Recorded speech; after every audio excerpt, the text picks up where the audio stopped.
Shoot, sorry. Okay, well, welcome again to the Taboo Topics and talking about Chevra Kadisha. So we just had a question about doing Shmirah and Tahara, washing and watching the body, even if burial is not chosen. Other questions?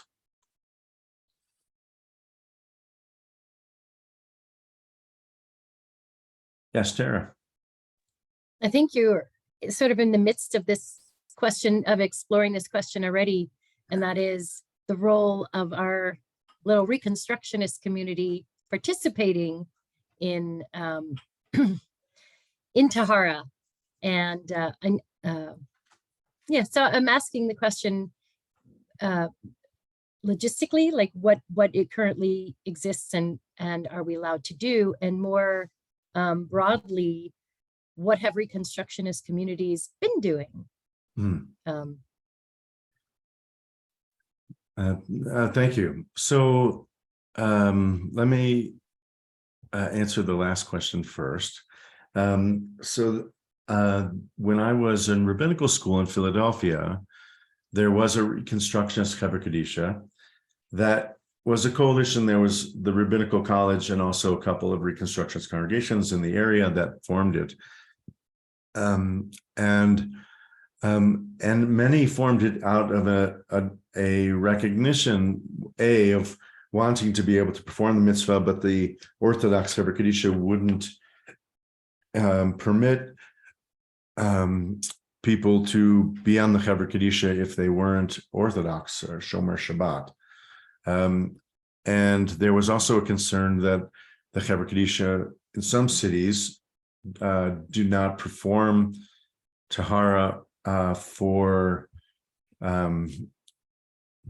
people, who have tattoos, though I've never seen that, but there is that myth for people who are being cremated, for people who are non-binary in terms of gender identity, gay and lesbian Jews. So they're wanted to ensure that Jews of all flavors and colors could have access to that kiddush, that sanctity. That's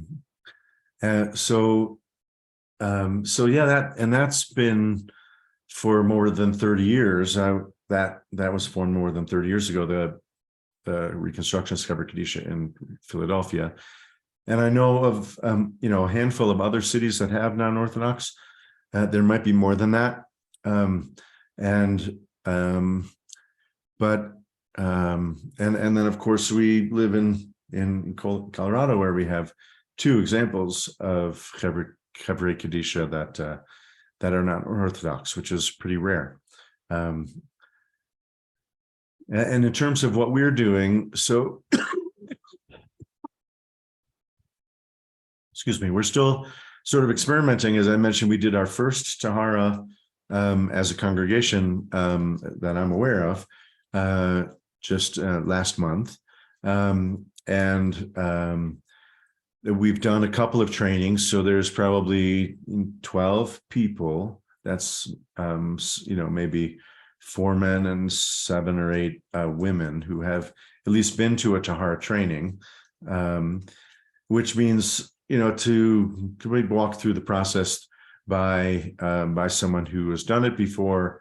But the best way to learn how to do Tahara, to be comfortable, is to simply do it, to show up in shadow and to help. When we did the last one, I was the only one who had done a Tahara before, myself and the person who came to help us from Boulder. So 2 of us had done it before, and the other 2 had not. So the hope is that as families request non-Orthodox, Chevra Kadisha, the Beth Evergreen Chevra Kadisha to perform Tahara, that we'll have more opportunities for people of both genders to take part in that. and we have some wonderful resources of people we can call on who are skilled in it that have offered to come up to Denver, which is presumably where it would take place, to support a team that was new to it. Does that answer your question, Tara? Okay.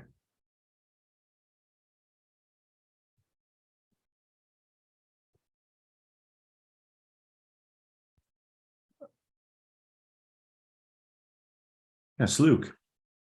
So I'm wondering about kind of maybe, I don't know what the right way about saying it, but the timeline of the soul, and what it is doing during the before death, and then from obviously from the Jewish perspective, like what's happening to the soul during Shmira and Tahara and then after those things. Yeah, thank you. That's a really important question. Sort of, especially as part of the Reconstructionist ideology, we don't just perform rituals or rites because we inherited them, but try to understand what's going on and why we do it and what are the values in place. So there are two core principles that guide all Jewish traditions around death, and that is honoring the deceased and equality. So treating everybody the same. So everybody gets dressed in linen shrouds like a priest would. And that's why the concept of, having a plain pine box, something anybody could afford, so you're not making the honors in death financially prohibitive. So equality and honor, kavod. So those core principles surround the practices. And so providing Shmira or offering Shmira and Tahara to every person who passes. In terms of what's going on when we do Shmira, right? When we're sitting with the body between death and burial. So there is this concept of, so that's all sort of theoretical, right? There's the great joke about, sort of rabbi, what happens after we die? And the rabbi says, well, I don't know. And the person says, but you're a rabbi. And he says, yes, but I'm not a dead rabbi. Right. So we don't know. And that is sort of the mainstream, sort of conventional Jewish response, like it's a mystery. And specifically in Kabbalistic circles, there has been a lot of theorizing and not just theoretical, but some, based on transcendent experience and some coalescing of ideas that the time between death and burial is a really important time for the soul or the neshama. So there's this concept of the body returns to the earth, its source, and the soul returns to its source. But the soul, consciousness is another name for soul, is obviously going to be, or would presumably be, disoriented by this, right? It's spent a lifetime in a body or animating the flesh, and to some, it's be without that, or to have the flesh no longer be animating, to know where it is and what its function is. That's something that we can support as shomrim, as watchers of the body. And there's this concept of the shomer being sort of like an escort or an usher. It's just like somebody, where's my seat? Red Rocks is a big theater, stadium. Where's my seat? Can you show me where? So let me show you your spot. You have a new spot. You have to move into a new realm, right? A new dimension, soul. Let me help you find your place. So there's a tradition around reciting psalms during that time, as a shomer, and chanting, not using instrumentation or anything like that. We don't want to do anything to try to keep the soul in the body, but to help its transition out of the body, or in its next phase, transition.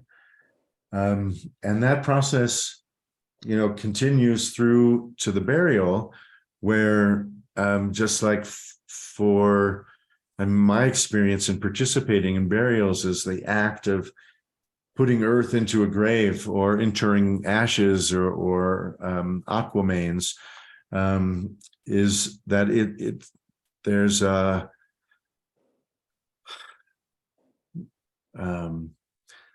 tactile reality to the death, right? That it becomes more real somehow when you hear the earth, land on the coffin, when you participate in that act, and just as that's true for us as witnesses and participants, as living beings, so for the soul, that would be begin to help make it real, the death of the body to the soul of the person.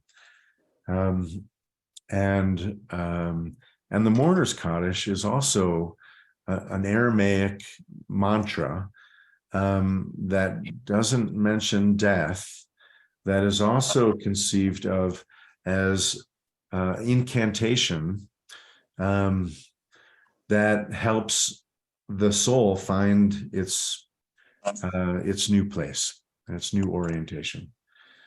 The Kaddish, has there's an additional word that's added to the Kaddish during high holidays, but it's considered sort of magical that it has to have the exact number of words, so they do a conjunction of a different word.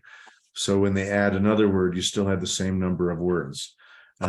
Really, it's not my field of expertise, just know enough to be dangerous, I guess. Luke, anything you wanted to add to that or follow-up question? So I have a question for Luke. Luke, are you wanting to know exactly what we do during Shmirah versus just what the tradition is as to what the soul is doing? No, I wasn't necessarily asking about everything that you do during it, although I would be interested. I don't know if everyone else is. I mean, it sounds like Rabbi Jamie shared some of that, but I was definitely looking at the more esoteric. Okay. Yeah, and I think in some of the concern about cremation, that I've heard Tirza Firestone speaks eloquently and writes about this, Rabbi Tirza, that the act, the cremation, in addition to being questionable environmentally, is considered jarring to the soul, really, because it's instantaneous. The sort of evaporation or the cremation of the body just sort of disappears, and that the process of burial, or I would argue human composting or aquamation, are much more gradual, gentle for the soul in aiding its journey. So that's used part of as the argument against cremation, in terms of thinking about the journey of the soul. Yeah, Marilyn Salzman. Yeah, so I just wanted to share a little of my experience. I've done Shmirah many times now, and it's always an honor. And before I ever went, I went to a workshop that Rabbi Tirza in Boulder led about doing this. And she talked about that, that at different stages, if you do it at the very beginning, right after the person dies, and right at the end before burial, that the soul may be in different places. And she talked about people's experiences. And she talked about one person that the woman, rather than read psalms, she just had this urge to sing Broadway songs to the person the body she was sitting with, and found out later the person had been a singer and a Broadway singer. And so when I do Shmirah, I listen for what does that person want. And I open the psalm book and it's always the right psalm. if I knew the person, it's always the right psalm. It was somebody in our congregation who was part of the choir, and the psalm was about your voice. And I think, so I think part of the honor of doing it is honoring that person and being being open to them and them being open to you, and providing what you feel on some kind of very esoteric, visceral level. And I'm not a woo-woo person, that they need and want, or that you and they need together. I hope I'm making sense. Yeah, But that's thank you. that has been my experience. Anybody else who has done Shmira just want to sort of wave an affirmation of something? Joanne wants to say something. I have a few Please. things Can you? to say. I'm very glad that Albert got the Shmira and the Tahara. Very glad. When he was dead, the people at Mount Evans let me wash him. And it was very, very good to wash him. I always wanted to do it, and they let me do it. I've done Shmira on 3 or 4 people, like to do it more. I have a little situation. He died at home and on points. I thought it was the best that could be, but we did not have enough people who could take care. We had a psychologist, we had a counselor, we had blah, blah, blah. But I was the only one who moved the body. They had somebody coming once a week, but that was nowhere near as long. When you have to turn the body, lift the body, do all kinds of stuff. When just he me. was still alive, to When he care was for still him alive, at end yeah. of life. Yeah. Yeah. I also don't see any big problem with American society. I don't understand why there's a big separation. I never had any trouble discussing death with anybody I spoke to. But perhaps the Hevra Kadisha needs to, and maybe in conjunction with mitzvah, look at possibly being able to provide more resources for end of life That would be a very support. good thing. Very good thing. After, I mean, the death was perfect. The Yeah. care I got, the support I got, the Rabbi you. Did you get my letter, by the way? I did. Thank Okay. you. All the care, the support that I got when he was dead was absolute. And I thank everybody for that. Thank you, Joanne. Thank you, Anne.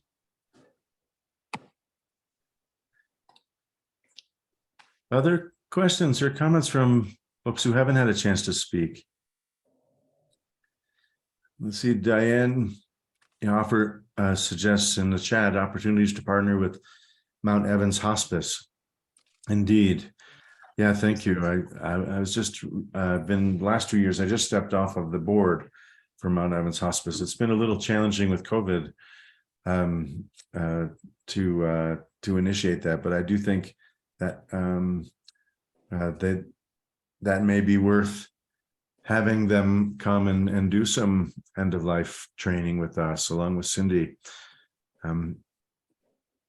Cindy, do you have contacts at Mount Evans that you've worked with? I do not. I actually have not had an opportunity to work with Mount Evans, although I've known some staff who have worked there that I've known from other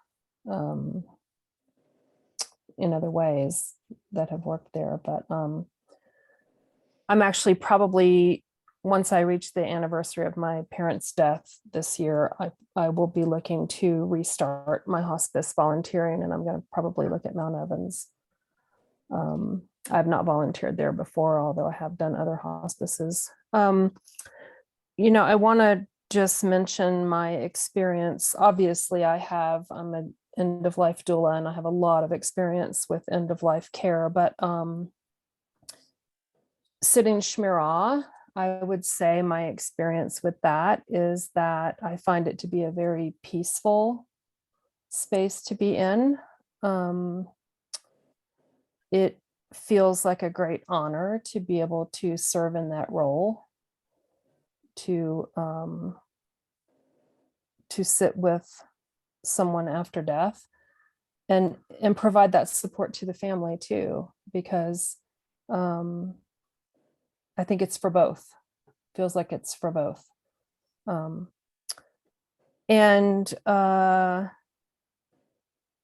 You know, for me, there's nothing uncomfortable about it. I do find it very peaceful. And I do think there are ways that you can be in that space that can help you in your time there, either reading or, you know, in meditation or in prayer or something to that effect. I also always address the person and speak to them directly, and usually do a prayer with them before I leave that space. But yeah, it's something that I feel grateful that I'm able to offer the assistance to be able to do that. And so I encourage people to have the experience, because I think once you've done it, you'll realize that it is something you'll want to do again. So I would definitely encourage people to do that. I also would just address about doing Tahara for someone who's going to have either a cremation or natural organic reduction, something like that. You can do Tahara in the home or wherever the person passes. If they're in a nursing center or what, you can do it shortly after the time of death. There's no rush to move them or transport them quickly. You have time to be able to gather and do something like that wherever they are.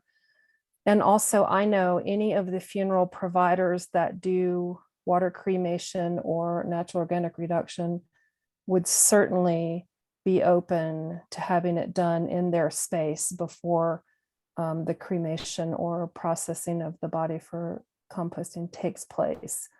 Every one of them would be open to having that happen. So I don't think that has to be discarded if it's not for burial. So I just wanted to mention that as well. Thank you. And Cindy, do you want to share any thoughts about the thinking about expanding the role of Chevra Kadisha to be a part of a support, and have any visions about what that would look like for the end of life care? I think it would be tremendously helpful to be able to have a community of persons who can help support during those caregiving duties near the end of life. You don't necessarily have to have any special training, although we could definitely put together a type of a training experience to be able to talk about what that looks like, or how people might be able to offer their services. But, you know, I think just in the very most simple way to help during end of life caregiving is to help come and sit and provide respite for the caregiver, to give them time to rest or take a break or step away or sleep through the night. Yeah, absolutely. Got up with. Absolutely. You know, I shared when I did my presentation last month that I did caregiving for my mom at the end of her life, and I had, you know, my community of doulas who came together to help support me through that time, and I couldn't have done it without them. Joanne, I know you mentioned it's doing it by yourself. It's very, very, very difficult, and it's very tiring work. So you need help, and community help would be very appropriate to be able to have people to come when they can and help out. So I could see that. I could see this expanding to that offering. I didn't need the psychological stuff, and I didn't mind getting up 2 or 3 times a night. It was the physical stuff, lifting, washing, cleaning, Yes. diapering, the whole thing that I had to do by myself most of the time. And it was either rotten service at home or good service in a nursing home, and we chose rotten service at home, both of us. I'm sure it wasn't rotten at all. Well, yeah, It was a good place for him to be. it was a It was good place for him to be. Right. He chose it. Most people want to be at home if they can be at home. It's not always possible because they don't always have someone to provide that care Yeah. that way. So, but if you have a support community to draw upon, then maybe that becomes possible when it may not be for somebody. Yeah. Thank you, Cindy. Susan. I'm Susan Marcus, and I've really appreciated, Cindy, what you've been talking about, and Marilyn, your thoughts about what it was like to be there and listening with your heart. Not to say that I didn't appreciate you, Luke, and Anne and Joanne, but I'm chairman right now of the Mitzvah Committee, and it's sounding to me as though it's something that we can maybe introduce. Mostly I think people think of us as providing meals during a hard time, and sometimes we get overstretched. But I think that the whole idea of the Mitzvah Committee is that we do these community being there for each other during these life events. Obviously it's a whole lot more fun to be at a baby naming, but mostly we have been trying to help people through illness, through an impending death, through death. And it would seem to me, Cindy, if you'd be willing to come to one of our meetings and talk with us, and maybe we could see, if there are certain people on our committee, we're a small but vibrant committee, who would like to participate and offer something this big to other members of our community. The other thing that I see our position as is facilitating engagement with the rest of the community. I don't think that, as I said, our small but vibrant committee can perform everything for everybody that might be needed, but I do see that we might be a point of engagement. But maybe Cindy, you and I could talk about if you wouldn't mind coming. There are a couple of people here that are on our committee. I'm hoping that you're nodding yes.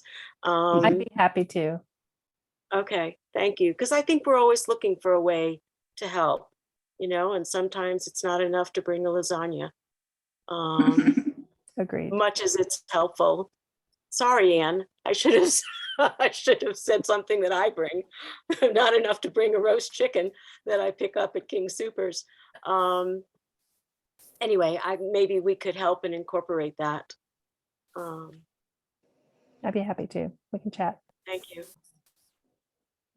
I have another question. Go for it, Susan. What happens if the person dies in a hospital in terms of being able to perform, the washing and sitting with? I mean, my personal experience was my husband died in the hospital. And I'm thinking now, had I known more, I might have been able to ask for more.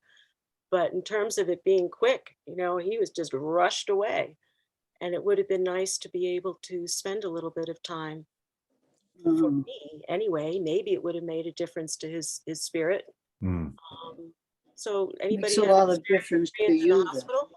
What? It makes a big difference to you. I had that. And I know how big a difference it is. Yeah. Yeah, you can certainly. And when I'm at the hospital at a passing, usually they offer, that we can stay as long as we like.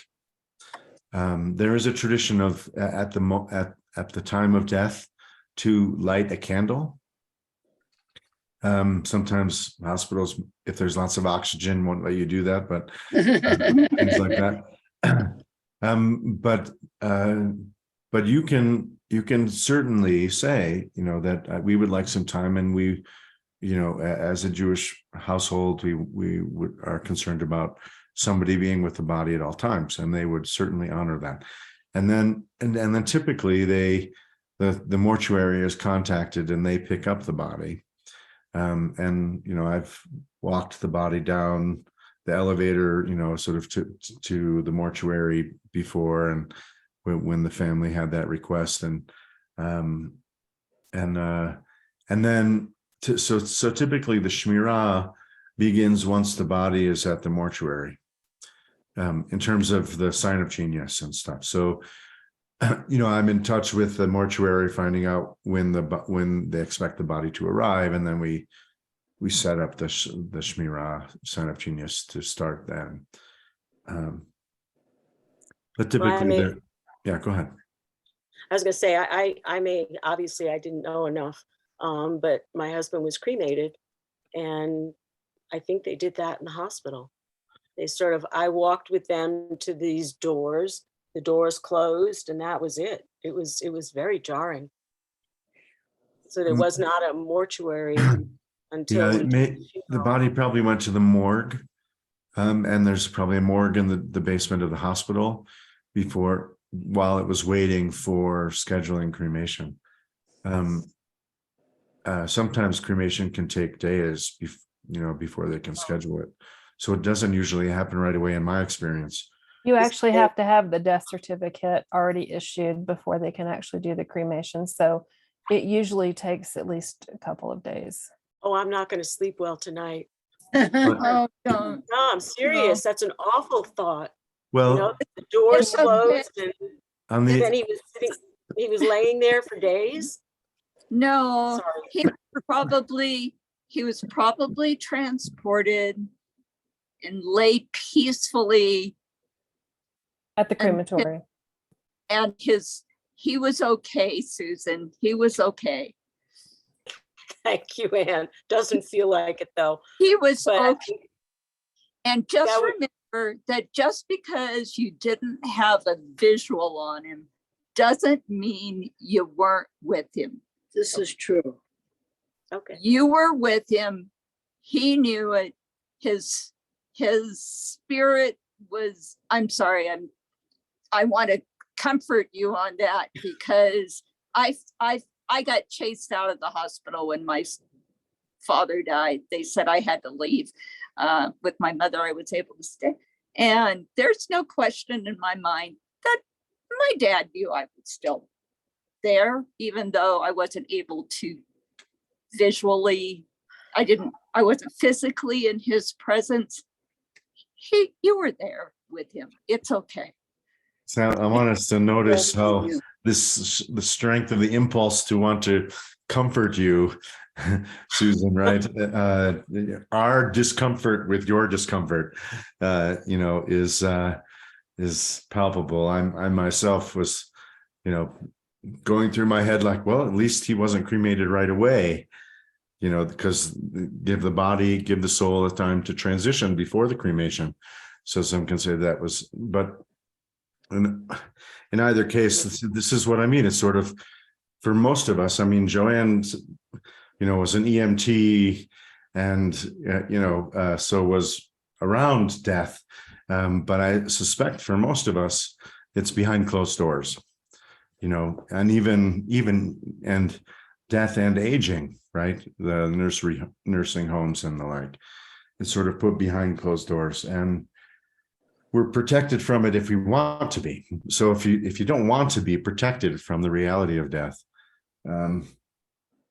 you have to take initiative. You have to sort of seek it out, join a Chevra Kadisha, become an EMT, become an end of life doula, volunteer for hospice. And that's what I'm saying is, that we use the word mitzvah. The mitzvah, the language of a mitzvah is a sense of obligation, right? Because you're not going to choose to do it of your own accord. And yet you do it out of a sense of higher responsibility or a broader responsibility. And as a result of doing it, you become elevated by it, transformed by it. And that's the sense of, that's how I would define mitzvah, not God said so, but here's a communal obligation. And I started with this at the beginning, right? That the Chevra Kadisha is the first obligation of any community, Jewish community, is to set up a Chevra Kadisha, to attend to the dead. Let me finish, Ann. Holding that sense of sort of taking on that sense of responsibility, because it's not something natural to choose to put yourself in that situation, to sit with a corpse. It's not comfortable, right? And what happens when we overcome that discomfort is potentially transformative for us. It's not an act of, it may be considered an act of charity, an act of unconditional love to sit Shmirah. It's something I can do for someone else that they can't do for me, right? So I know it's an act of unconditional love. It is that. And it's something that ultimately is growing my soul. That sense of obligation, of collective responsibility, I think, is to help us overcome that initial resistance, because it is uncomfortable for most of us. I think it's also the reason why our tradition requires a minyan to say Kaddish, because the community has to show up for the person who's mourning in their own home where the person died, to confront that person's loss in order for them to fulfill their obligation to honor their deceased, their loved one. So that sense, Kaddish requires 10 people, 10 adults. Why? Because it's in reinforcing the sense of communal obligation at the end of life. So we show up because we have to, because that's part of our larger responsibility. And who's walked away from Shmirah, sitting with the body, or from attending a Shiva, standing with the mourner while they say Kaddish, even if you didn't know them, without feeling elevated. For most of us, and certainly my experience is that if it's my loss if I don't have it, have the opportunity to do that. And did you want to add to that? Yes, I Rabbi, do.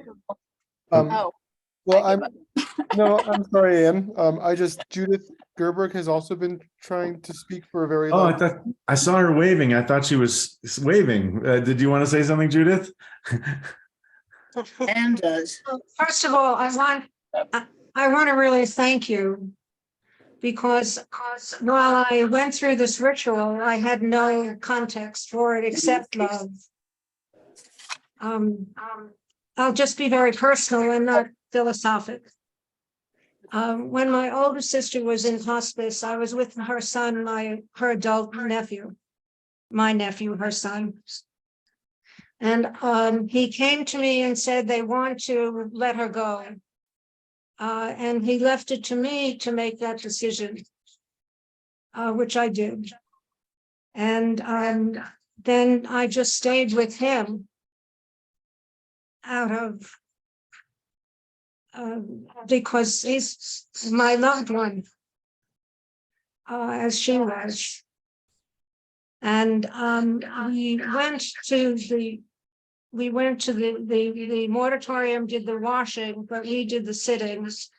And it was a way for not only for me to be with him and also for me to absorb understand that my sister was gone. Mm.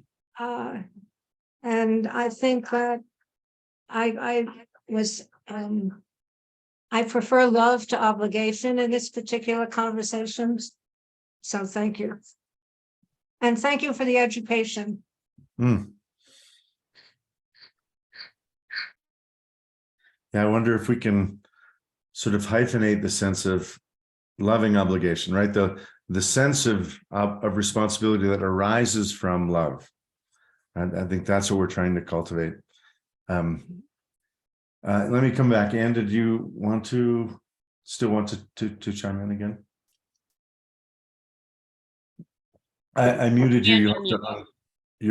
I muted you when you were talking with Joanna.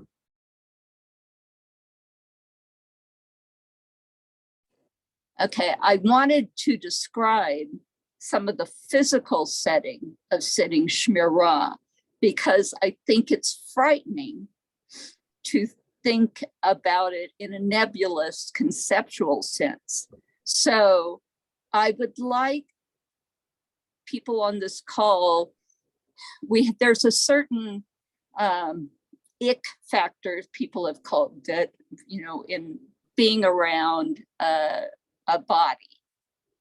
When you're sitting Shmirah, especially at Feldman's, the body is covered. You do not see the person.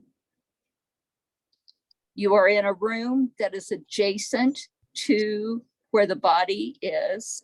And in that space, you can sit, and it is a comfortable space. Yes.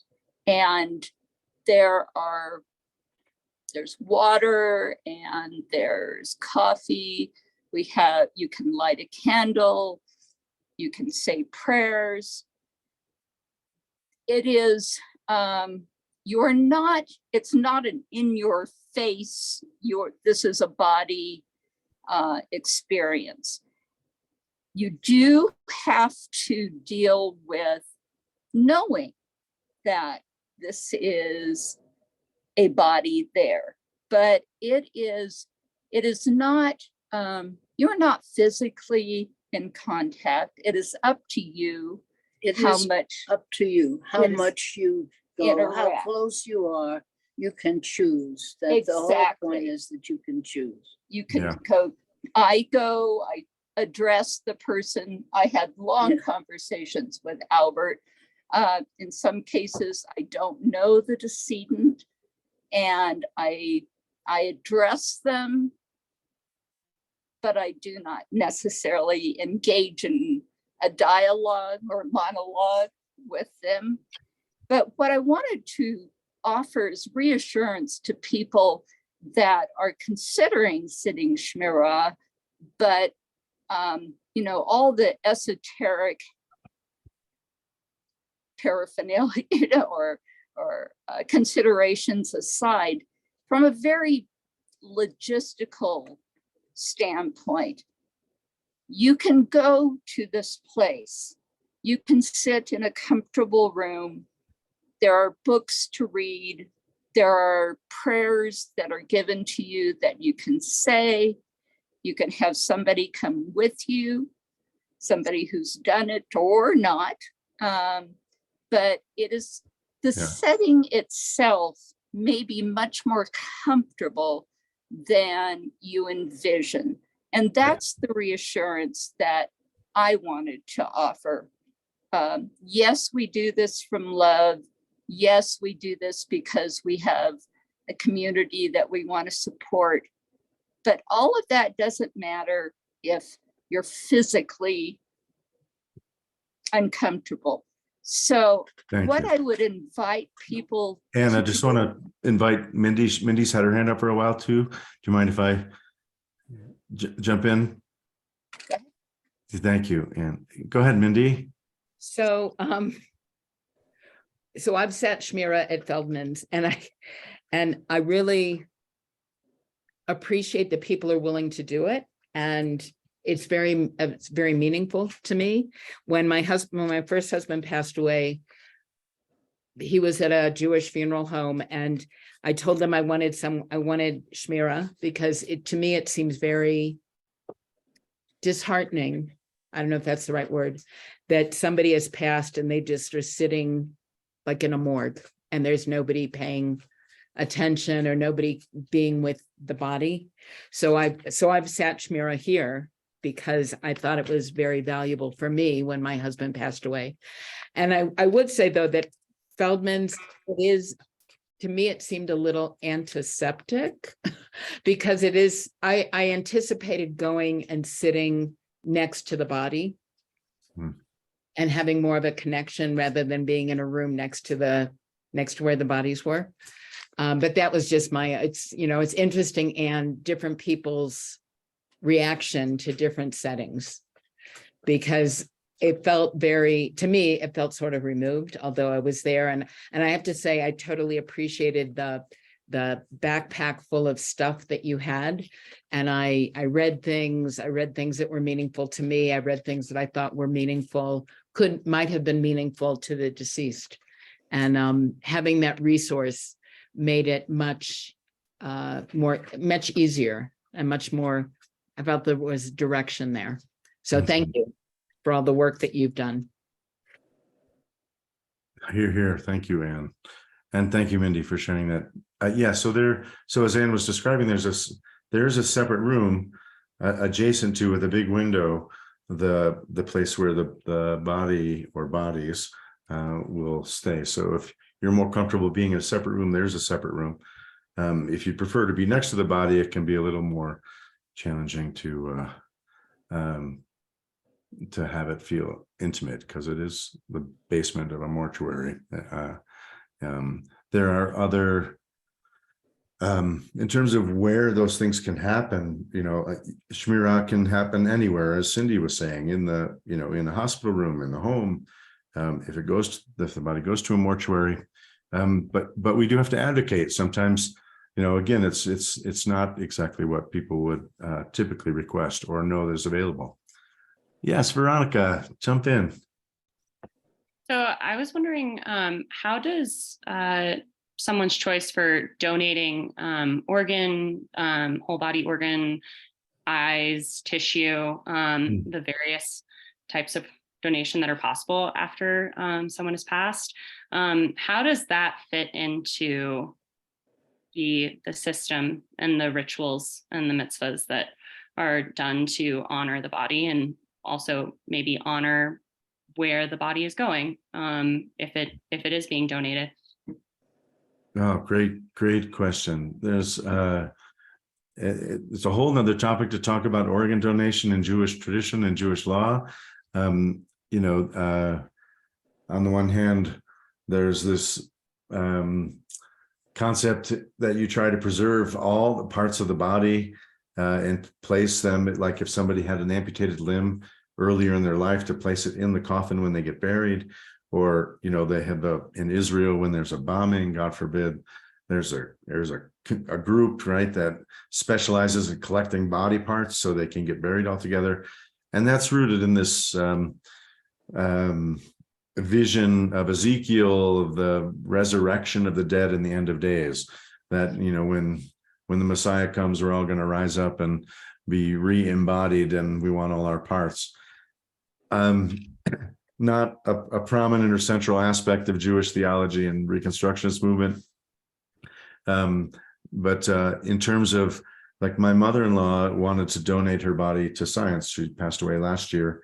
And so, like what we've been talking about with cremation and stuff, you can still do tahara prior to donating the body to science or organs being donated.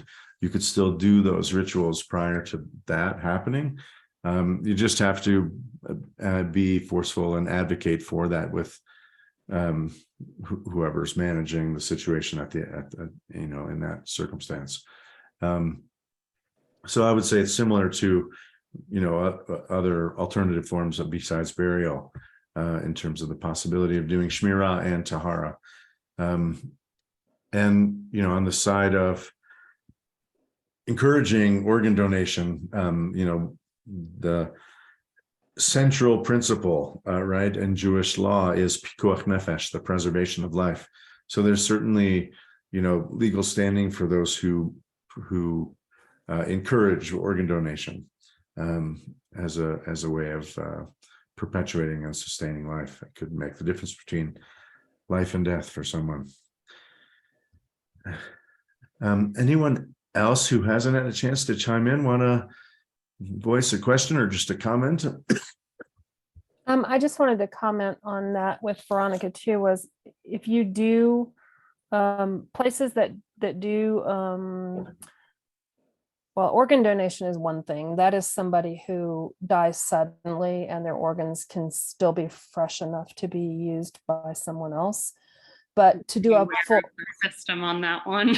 I'm sorry. I said I'm very aware of the system on that one. But on body donation is different. So body donation is donating your body to science or to be used for education or something to that effect. Typically, those programs that take whole body donations do offer cremation at whatever point they're ready to have the end that they will do cremation, and they provide payment for that themselves as part of the gift for the donation. I do think that you can also probably do water cremation. You could also probably say that's what you would prefer to have done if you didn't want to have fire cremation. So there's different options. So I just wanted to just mention that that's available as well. Thank you, Cindy. Thank you, Veronica. Great question.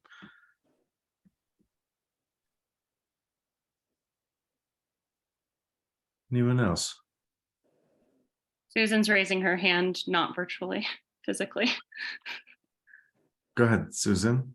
You got to unmute though.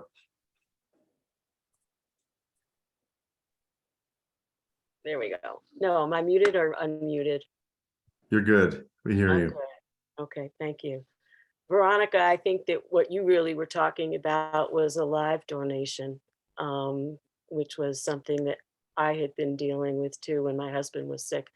And I think that Jamie, you touched on it a little bit, that there does seem to be a Jewish resistance, that I need all my body parts when I die. Not so much that, if you're doing a donation, you're not getting it back, which is different than what you were saying about a leg amputation. But I did some organ donation drives, and there is a resistance to giving up a body part, and probably we need more education into that primary principle of to save a life comes before having all your parts when you die. The other thing I wanted to say too is, Anne, maybe you could come back and talk with the committee also about, what you're familiar with the Chevra Kadisha. If people in the committee are interested in looking into that. Thank you.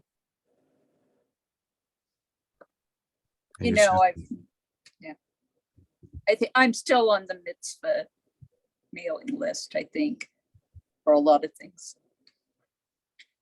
I don't think so, but I'll put you back on. Let's see, anyone else? And Mark or Nancy? Marilyn, go ahead. I just wanted to advocate for a workshop on water cremation and the other alternative, the new alternatives. If we could do a workshop on that, I think that would be wonderful to have a session like this on that. Okay, great. Yes, and actually the presenter who did that down in Boulder and Lafayette offered to come up to do that, so we can tap that. Thank you for the suggestion.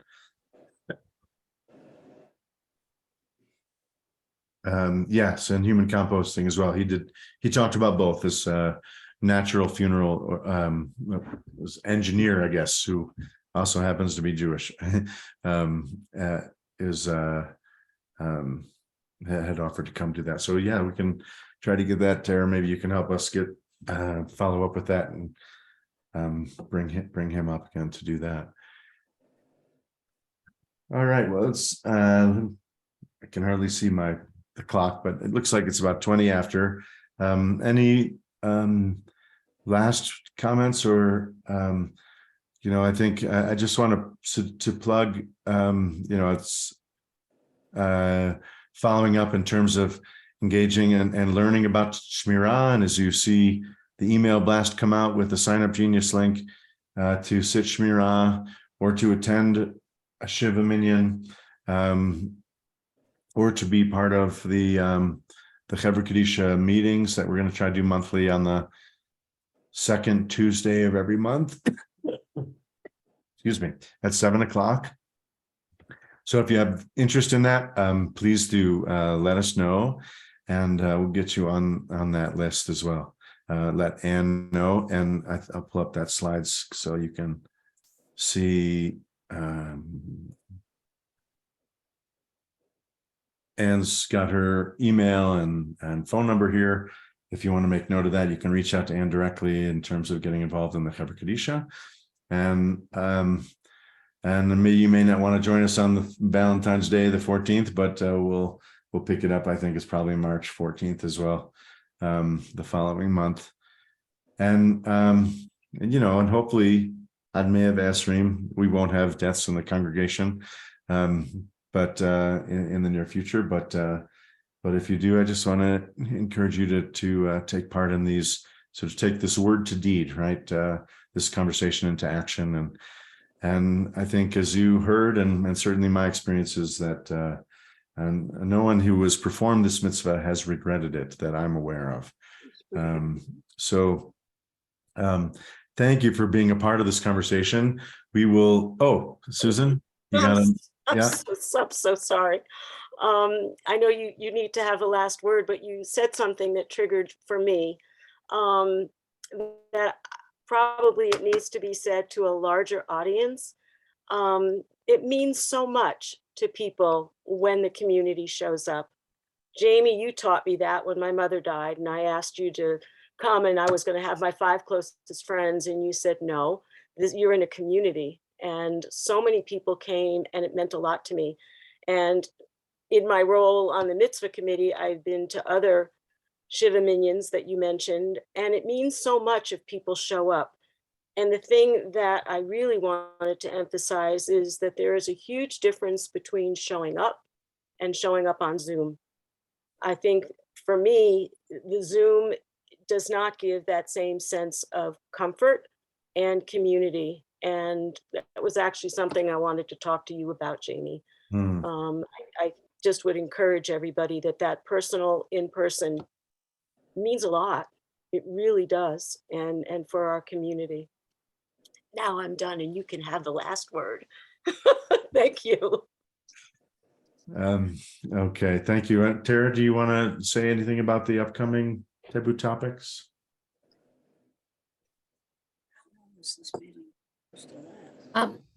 Actually, not specifically, only to look for greater clarification about all the different types of activities that are available currently and are coming down the pike through that adult education umbrella. And feel free to explore a topic you may not know much about, like I assume some of you came tonight. So thank you. Yeah, no, thanks, Tara, and thanks again, Anne, and everyone who's been a part of the Chevra Kadisha, and we'll explore the intersection between the Chevra Kadisha and the Mitzvah Committee, and as we expand the work of that we're doing, I think the goal is potentially to blur those boundaries. And I think Nina Rubin said that everyone who is a member of her congregation is part of the Chevra Kadisha. That's just sort of, and I love that model. It's just if we're part of the community, then we help support one another when there's loss, and create that web. An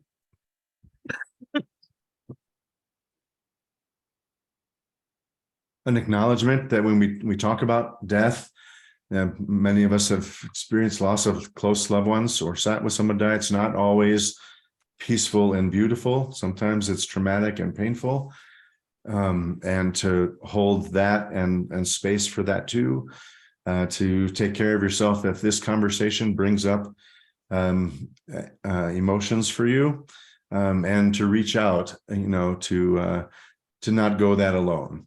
I think that's what I'd like to leave you with, is that this is a community endeavor, that the greatest sort of danger in the journey of grief is the assumption that we have to do it ourselves. And I think, again, that's why we have these requirements for a minyan, a whole community, to show up at the end of life. So thank you for your courage to take on this conversation, and to your curiosity and learning about it. And I look forward to performing these mitzvot with you in the coming days or years and generations to come. Kol Tuv. Thank you, friends. Have a safe. There is a service Friday night, a Kabbalat Shabbat service, and on January 10th, speaking of taboo topics or difficult conversations, January 10th, we're hosting at the Iliff School of Theology an American Day of Atonement gathering, a multi-faith gathering. Senator Michael Bennett will be present and speaking,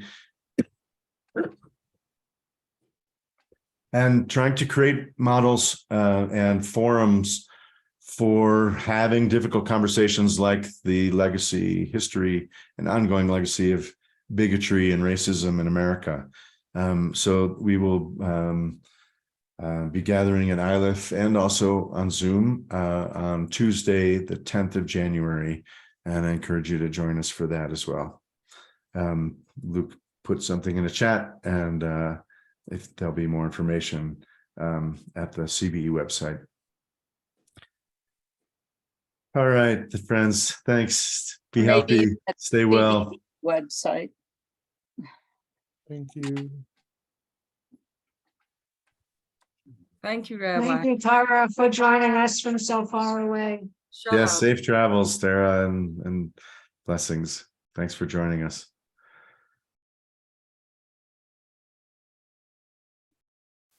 Thank you.